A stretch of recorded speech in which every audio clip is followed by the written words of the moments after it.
Magandang umaga! Ako nga pala si Janet Teanyo from BT Laduan A at ngayon ay tatalakayin natin kung ano nga ba itong globalization. Ang globalization ay isang pandaigdigang sistema na naglalarawan sa pakikipag-ugnayan at mga pagbabagong nagbubuklod-buklod sa mga tao, kumpanya, gobyerno at bansa sa buong mundo. Tumutukoy ito sa paraang pagdaloy ng impormasyon, produkto, serbisyo at kapital sa pagitan ng pandaigdigang lipunan. Sa ganitong paraan, kumakalat at nagiging global ang mga lokal at pambansang mga gawi. Ang globalization ay maaari ring tumutukoy sa mga larangan ng ekonomiya at kalakalang teknolohiya, politikal at kalinangan o kultura. Ayon kay George Ritzer, isang akademiko at sosyolohista, ang globalization ay isang proseso ng mabilisang pagdaloy o paggalaw ng mga tao, bagay, impormasyon at produkto sa iba't ibang direksyon na nararanasan sa iba't ibang panig ng daigdig.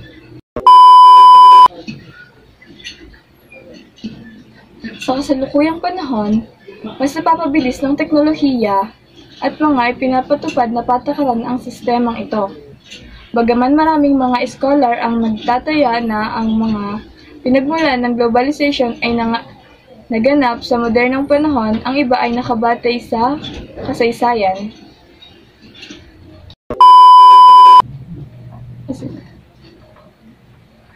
Bago pa man ang Europeyang panahon ng pagtuklas at paglalakbay sa bagong mundo, ang ilan ay hanggang sa ikatlong milenyo or BC. Ang katagang globalization ay unang lumitaw noong unang bahagi ng ika-20 siglo. Kasunod na humalili sa unang terminong Pranses na mondialization. Nabuo ang kasalukuyang kahulugan nito noong ika-2 bahagi ng ika-20 siglo at naging tanyag na ginamit noong dekada 1990.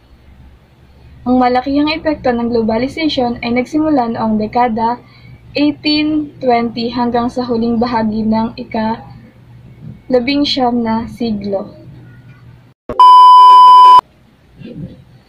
Noong unang bahagi ng ika-20 siglo, mabilis na napalawig ang koneksyon ng ekonomiya at kultura sa mundo. Hindi lamang sa ekonomiya nakakaapekto ang globalization. Mula pa noong panahong 1980, ang modernong globalization ay mabilis na napalawig sa pamamagitan ng mga ideolohiyang politikal tulad ng kapitalismo at ideolohiyang neoliberal. Ang pagpapatupad ng mga patakarang neoliberal ay nagbibigay pahintulot para sa pagpapapribado ng ilang mga pampublikong industriya, deregulasyon ng mga batas o mga patakaran na nakagambala sa malayang daloy ng merkado, at pati na rin ang mga pagbawas sa mga produkto. Pagbawas sa mga produkto at serbisyong panlipunan ng pamahalaan. Nakatulong ng malaki sa pag-ira ng globalization bilang phenomenon ang paglaganap ng teknolohiya, gaya ng makabagong kasangkapang komunikasyon, gaya ng mga smartphones, pantransportation, gaya ng eroplano, computer at internet, at application ng mga ito. Naging laganap ang mga sakop ng makabagong teknolohiya sa buhay ng karamihan.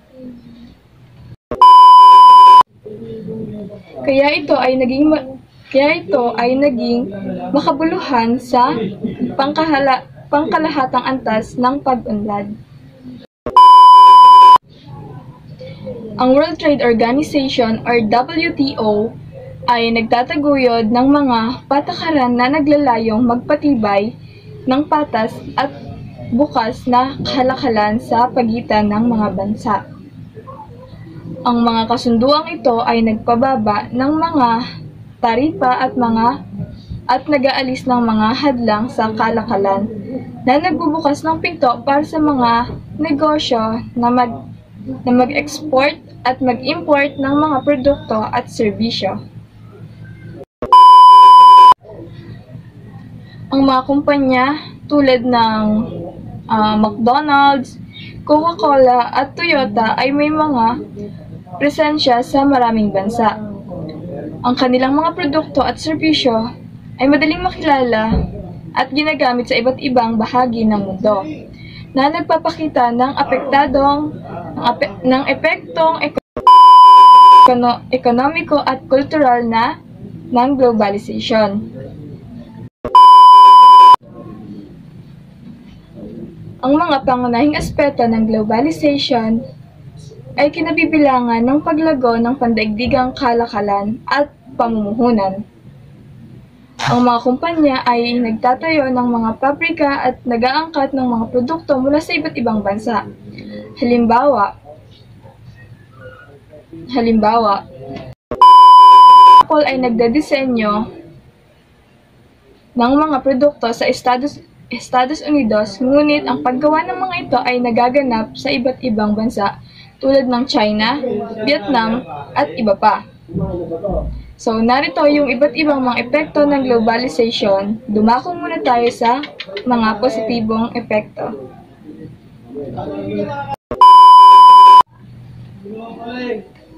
Narito ang ilan sa mga positibong epekto ng globalization. Paglago ng ekonomiya at pag-unlad ng mga bansa. Pagtaas ng oportunidad para sa edukasyon at trabaho. Dahil sa makabagong pagbabago ng ating mundo, mas tumataas yung tsansa na mas mapadali yung ating pag-aaral at paghahanap ng mga trabaho sa iba't ibang lugar. Paglaganap ng teknolohiya at kaalaman. Dahil nga sa panahon ngayon ay usong-uso na ang mga gadgets and binary internet, lahat ng bagay ay pwede na nating i-search at malaman ang kanilang mga information. Ayan ang ilan sa mga positibong epekto. Ngayon naman ay tatalakayin natin ang mga negatibong epekto ng globalization. Unang-una, pagkawala ng trabaho sa ilang industriya dahil sa outsourcing. Pangalawa, paglaki ng agwat sa pagitan ng mayayaman at may hirap. At pangatlo, pinakahuli sa lahat, pagkawala ng lokal na kultura at pagkakakilanlan. Dahil sa pagbabago ng ating mundo, nag-iiba-iba na rin yung tradisyon or nawawala na yung kinasanayan nating mga tao na pagkakaroon ng kultura at tradisyon. Sa kabuuan, ang globalization ay nagdadala ng maraming oportunidad at hamon.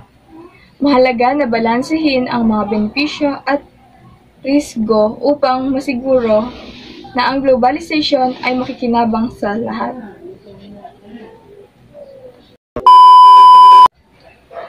Ayun lamang, sana kayo ay may matutunan sa ating mga diniskas ngayong araw. Maraming salamat.